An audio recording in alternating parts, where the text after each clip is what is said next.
Assalamualaikum warahmatullahi wabarakatuh. Selamat pagi semuanya. Selamat bertemu kembali dalam mata kuliah Rekayasa Interface. Untuk pembahasan di pagi hari ini, kita membahas mengenai deadlock yang terjadi pada sistem operasi. Maka topik yang berkaitan dengan deadlock yang kita bahas di hari ini adalah mengenai permasalahan deadlock. Kemudian nanti ada model sistem dari deadlock, karakteristik, kemudian sampai nanti kita ke bagaimana deteksi dari sebuah deadlock dan sampai dengan ke pemulihan dari deadlock itu sendiri. Nah, untuk minggu hari ini kita sudah memasuki minggu yang ke-8 dalam proses pembelajaran yang kita lakukan masih secara daring atau online. Nah, untuk itu masing-masing Anda silakan dipersiapkan kembali alat tulisnya untuk mencatat tentang materi yang saya sampaikan jika ada yang mau dipertanyakan. Dan tentu kita masih menjaga kesehatan dengan cara menjaga kebersihan kita masing-masing dan kita selalu berdoa semoga kita tetap diberikan kesehatan dan keselamatan sehingga masih bisa beraktivitas sebagaimana biasanya. Nah, untuk itu kita masuk ke topik hari ini tentang permasalahan deadlock. Ini adalah sebuah contoh di mana di sini ada sebuah jembatan. Ini ada sebuah jembatan. Ini ada beberapa mobil yang mau lewat. Kalau misalnya ini kita contohkan ada dua jembatan. Ini gambar A dan ini kemudian gambar B. Kemudian ini sama-sama ada mobil yang melewati sebuah jembatan. Antara gambar A dan gambar B, ini ada sedikit perbedaan gambaran. Mohon Anda perhatikan dengan baik kedua gambar ini antara A dengan gambar B. Nah, menurut Anda semua, yang disebut dengan deadlock itu yang gambar A atau gambar B?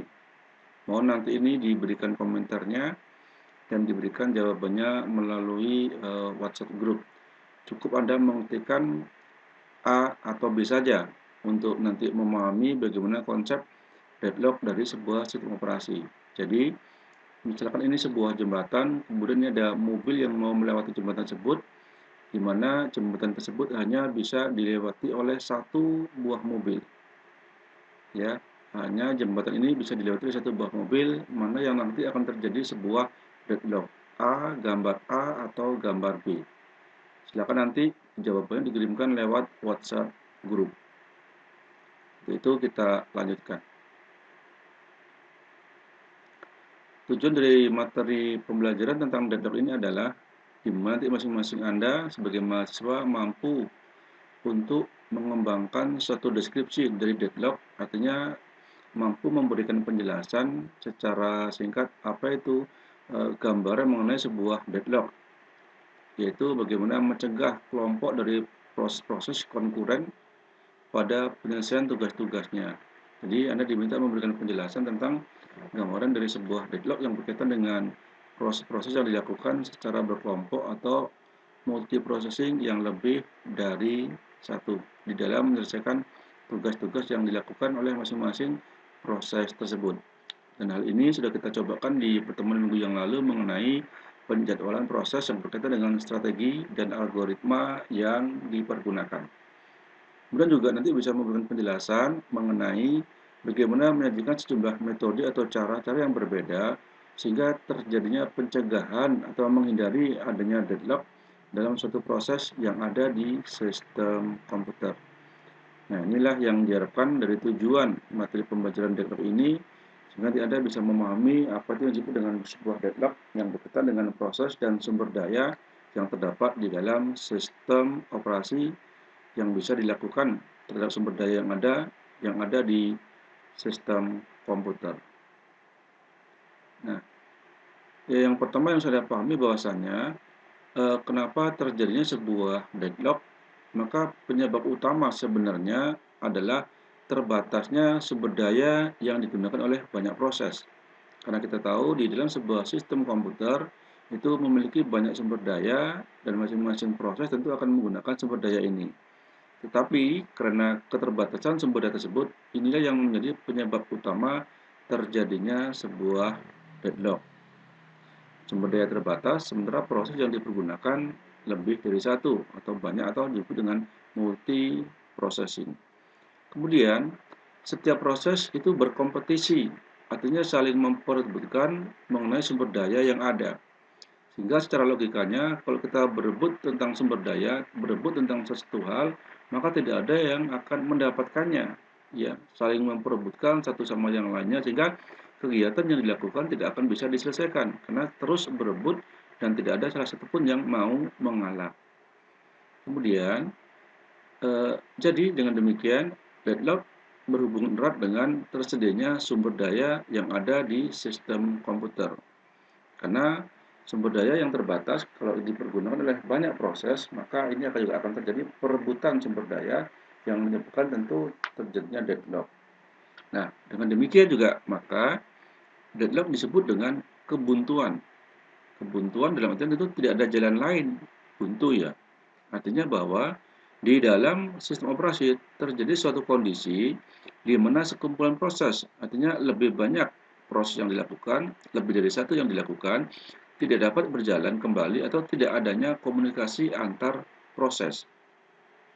Maka dengan demikian, kalau tidak dapat berjalan berarti kan dia buntu.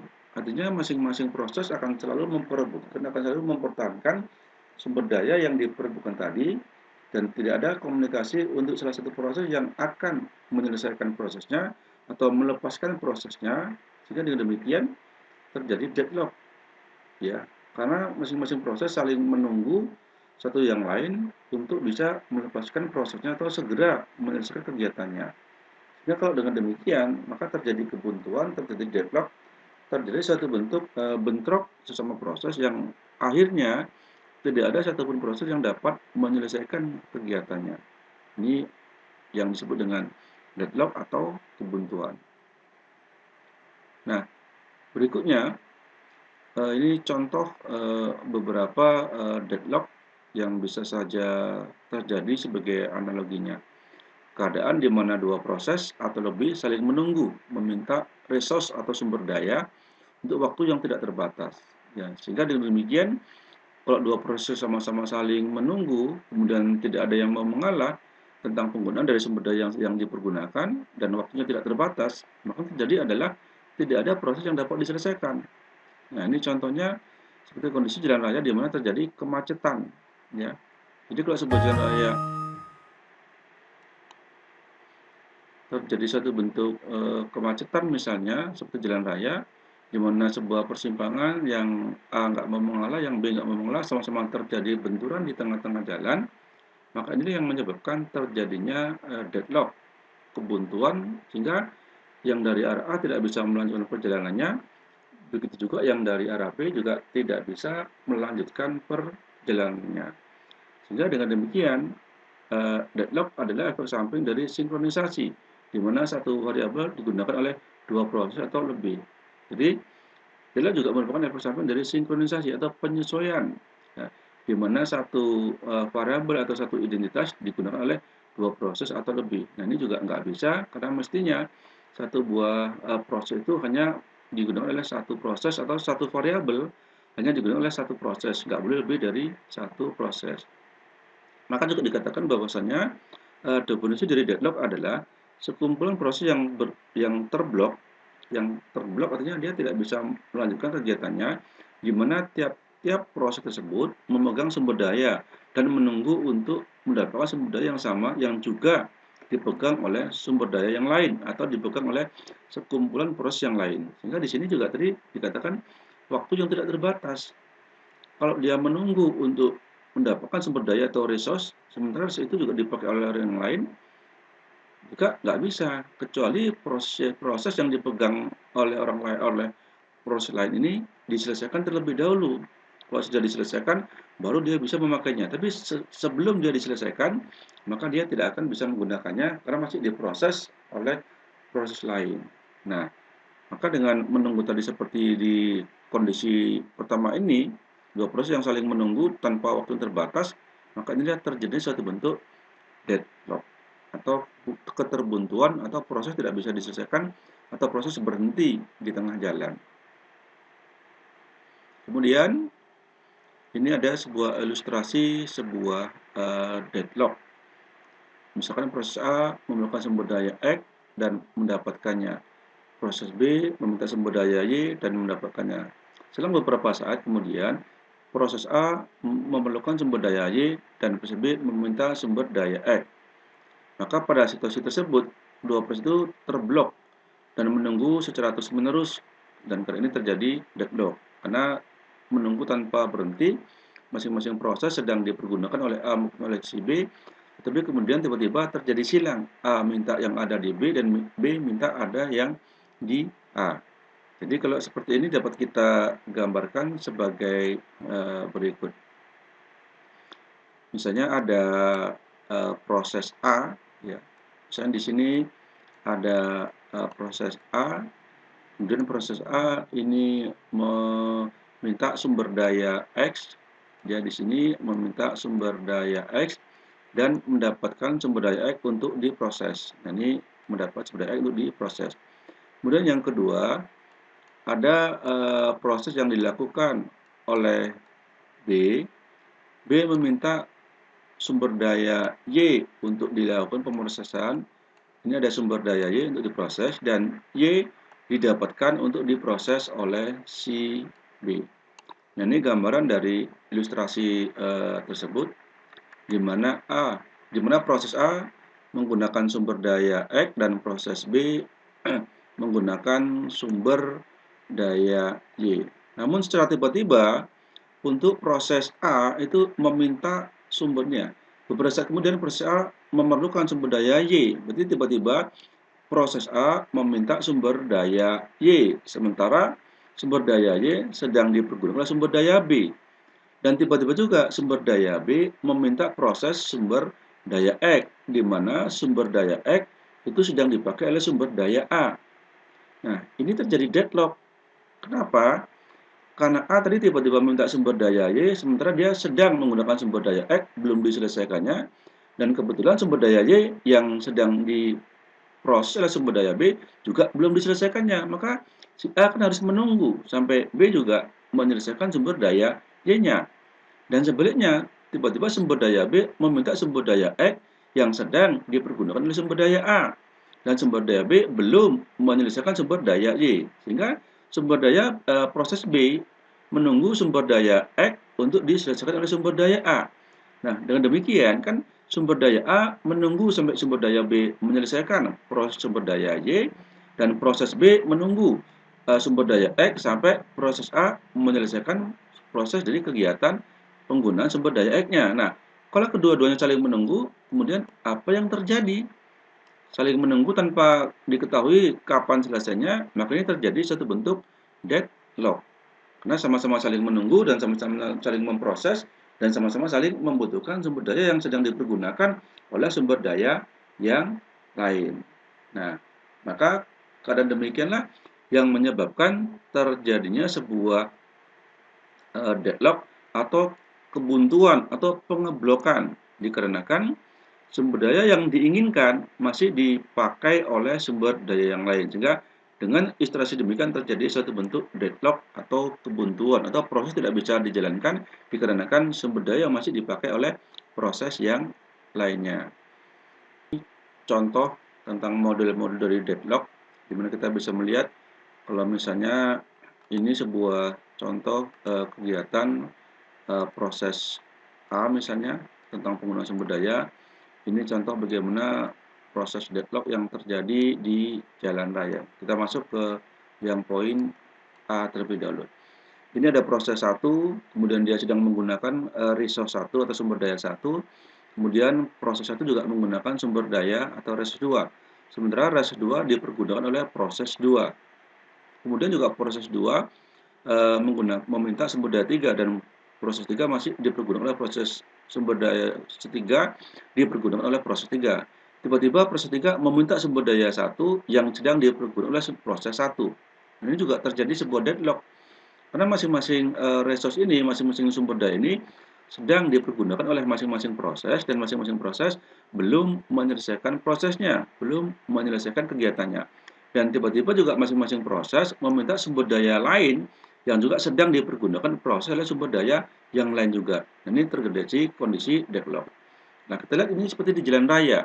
Misalkan ini ada persimpangan 1, ini ada persimpangan 2, ini ada persimpangan 3, ini ada persimpangan 4. Nah, kalau dengan demikian ini tidak akan terjadi proses kegiatannya. Akan terjadi deadlock di masing-masing persimpangan, baik persimpangan 1, 2, 3, atau 4. Kenapa?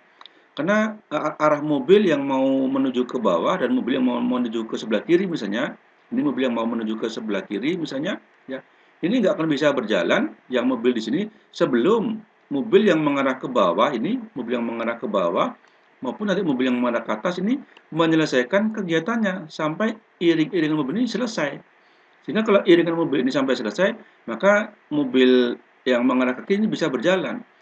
Begitu juga dengan yang di sebelah sini, di simpang yang kedua. Kalau mobil yang mengarah ke kiri belum selesai, maka mobil yang di simpang kedua yang akan mengarah ke atas ataupun ke bawah, ini juga nggak bisa diselesaikan. Karena terjadi deadlock di sini. Ya, ini juga begitu. Terjadi deadlock. Ini juga terjadi deadlock. Artinya kebuntuan yang tidak bisa dilanjutkan oleh beberapa mobil yang lain dikarenakan adanya penggunaan sebuah jalan yang memang hanya bisa dilewati oleh satu buah mobil misalnya, atau beberapa mobil yang saling menumpuk yang berada di tengah-tengah jalan, sehingga tidak ada jalan lain untuk bisa dipergunakan.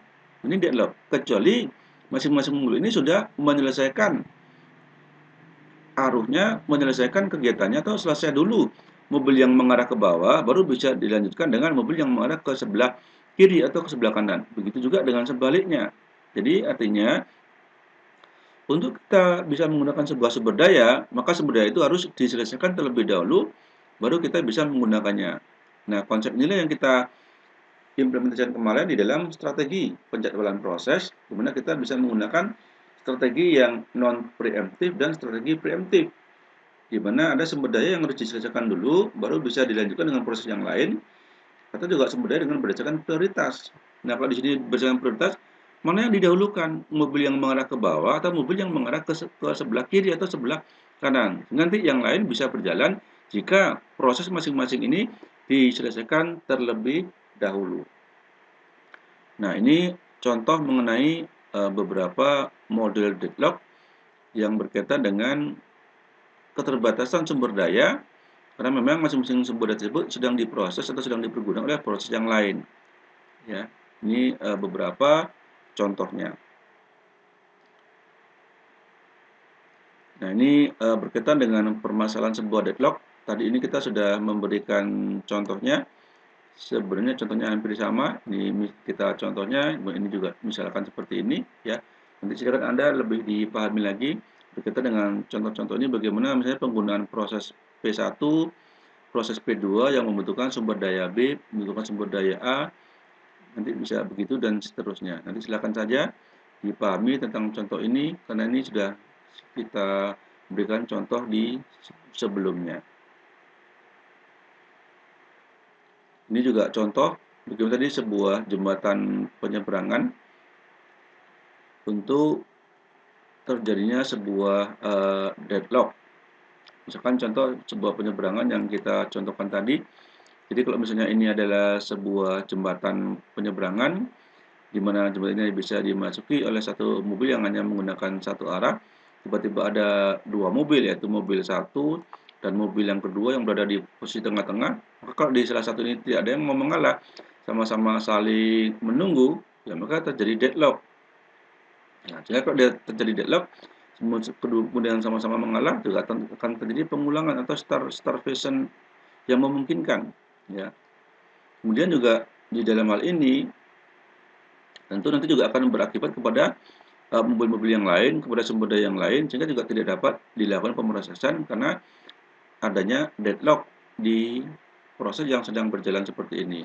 Ini contoh sebuah jembatan yang memang bisa dimasuki oleh dua mobil, satu mobil, tiba-tiba ada dua mobil yang saling menunggu di tengah-tengah jembatan, sehingga mengakibatkan mobil yang lain, misalnya mobil 3, kemudian mobil ada mobil 4 dan mobil 5 tidak bisa melaksanakan kegiatannya dikarenakan adanya penutupan atau kebuntuan di tengah-tengah jembatan yang diakibatkan dua mobil sekaligus ingin menggunakan jembatan tersebut. Sehingga ini nggak akan bisa berjalan sebelum salah satunya diselesaikan dulu atau saling mengalah sehingga bisa berjalan proses sebagaimana biasanya. Jika keduanya masih sama-sama saling menunggu, maka juga terjadinya suatu deadlock atau kebuntuan sehingga masing-masing tidak bisa melanjutkan kegiatannya.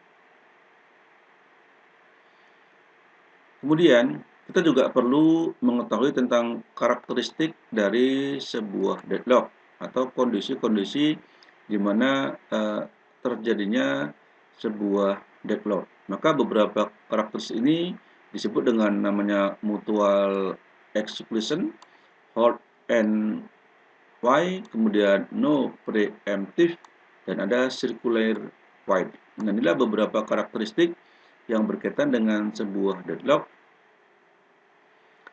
atau sebuah kondisi-kondisi yang mungkin bisa mengakibatkan tidak terjadinya deadlock. Artinya karakteristik di sini adalah ciri-ciri atau identitas terjadinya atau yang memungkinkan terjadinya sebuah deadlock. Mutual exclusion, hanya satu proses pada suatu saat dapat menggunakan sumber daya tersebut. Maka dengan karakteristik di sini, ini tidak akan terjadinya deadlock. Maka di pembahasan contoh mutual exclusion di sini, ini di saat kita semalam menggambarkan tentang sebuah gancet. Kalau kita lihat kembali ya, sebuah gancet seperti ini. Semalam sebuah gancet ini kita gambarkan dengan awal proses dari nol, kemudian masing-masing satu gambar ini, satu blok ini itu hanya bisa dipergunakan. Ini adalah proses untuk P1 dan ini untuk proses dari P2. Nah, artinya hanya satu proses pada satu saat dapat menggunakan sebuah sumber daya. Artinya kalau P1 di sini dimulai dari 0 dan dia misalnya selesai di 10, maka proses inilah yang dipergunakan oleh P1. Nah, setelah itu baru dipergunakan oleh P2. Jadi tidak boleh P2 ini juga menggunakan proses yang sedang dilakukan oleh P1. Misalnya kita di sini P2. Maka ini tidak boleh. Maka nanti bisa terjadi sebuah deadlock kalau kegiatannya seperti ini. Kenapa? Karena proses 0 sampai 10 ini, 0 sampai 10 ini masih dipergunakan oleh P1. Sementara tiba-tiba P2 juga meminta hal yang sama, ya. Misalkan ini sumber daya A yang sedang dipergunakan oleh P1, ya. Kemudian P1 belum menyelesaikan, tiba-tiba masuk P2 yang juga meminta sumber daya yang sama dengan yang dipergunakan oleh si A atau oleh yang meminta sumber daya A yang sedang dipergunakan oleh P1. Sehingga di sini terjadi saling perebutan dan proses akan bisa dilanjutkan jika salah satu ini sudah diselesaikan. Sementara dari gambar ini tidak akan selesai. Keduanya masih saling sama-sama menunggu, sehingga proses seperti ini lah yang menyebabkan terjadinya kegiatan atau proses yang menyebabkan penggunaan sumber daya yang saling diperebutkan, sehingga menyebabkan terjadinya deadlock. Maka penggambaran gancet seperti ini nggak diperbolehkan, maka ini dianggap yang salah. Jadi ini nggak diperbolehkan. Ya, jadi harus satu kotak ini dipergunakan oleh satu proses, ini juga dipergunakan oleh satu proses, sehingga ada proses P1, ada proses P2, ada proses P3, begitu dan seterusnya. Nah, ini juga ada hot and why, sebuah proses memegang atau menggunakan paling sedikit sebuah sumber daya, ini ya minimal satu sumber daya yang sedang menunggu untuk meminta penambahan sumber daya yang dilakukan oleh proses-proses lainnya. Nah, kalau dia ingin menggunakan sumber daya A, ya tunggu untuk P1 menyelesaikan terlebih dahulu sehingga P2 bisa menggunakan sumber daya A. Jika sumber daya A yang dipergunakan oleh P1 tadi sudah diselesaikan. Jadi menunggu sampai selesai baru bisa dipergunakan. Nah, makanya di dalam kita menggambarkan ilustrasi dengan tabel di minggu yang lalu, ada turnaround time-nya, ada waiting time-nya, dan ada finish time-nya. Jadi sebuah proses akan dikerjakan oleh proses yang lain, menunggu dulu, waiting dulu, menunggu waktu yang sumber daya itu diselesaikan oleh sumber daya lain sehingga bisa diproses oleh sumber daya yang berikutnya. Jadi ada waktu tunggunya.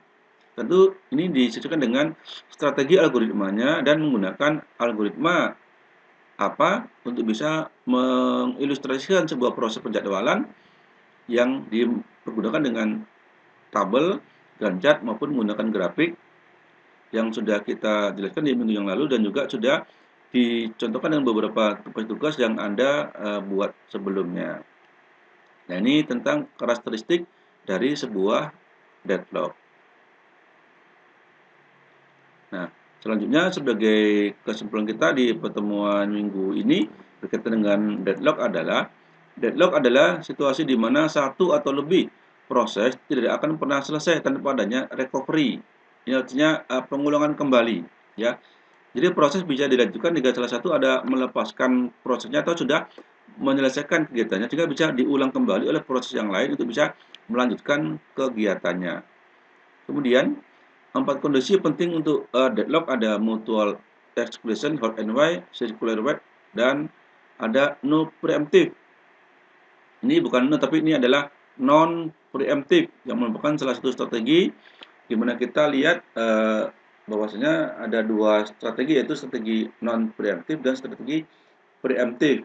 Jadi kalau strategi non preemptive adalah di mana proses menyelesaikan prosesnya terlebih dahulu sehingga nanti bisa dilakukan oleh proses yang berikutnya dan dia tidak bisa disela atau tidak bisa digantikan oleh proses yang lainnya.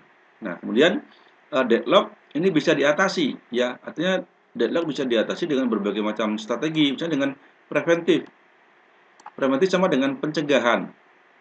Ya, pencegahan. Apa contohnya? Nah, berkaitan dengan preventif, Anda mungkin pernah mengalaminya. Misalnya ini ada sebuah jalan raya, ini ada beberapa mobil, ya, beberapa mobil. Ini juga ada beberapa mobil, ya. Ini ada misalnya ini ada beberapa mobil. Ini misalnya kan kalau kita contohkan ini ada mobil dari arah A, kemudian ini juga ada mobil yang akan dari arah B juga akan menggunakan jalan yang sama. Ini juga begitu, mobil A juga akan menggunakan jalan yang sama. Nah, suatu ketika di jalan ini ada penyempitan jalan, misalnya di sini ada perbaikan jalan. Ya, ini ada perbaikan jalan. Nah, jadi jalan ini hanya bisa dilewati oleh satu mobil. Artinya satu mobil yang bisa lewat sehingga jalannya hanya muatnya atau bisa memuat hanya satu mobil yang bisa lewat. Nah, maka bagaimana caranya agar masing-masing mobil yang A bisa melanjutkan perjalanannya dan mobil B bisa juga melanjutkan perjalanannya, maka harus preventif. Apa preventif? Maka di masing-masing sudut ini, ya di masing-masing sudut ini juga di sini ada suatu bentuk peringatan atau pencegahan. Jadi kalau mobil dari arah A mau berjalan, maka mobil dari arah B ini di-stop, diberhentikan, sehingga jalan ini bisa dilalui oleh mobil yang dari jalan A. Sampai di sini selesai, berjalan selesai, maka berikutnya jika mobil B ingin jalan di sisi A ini stop.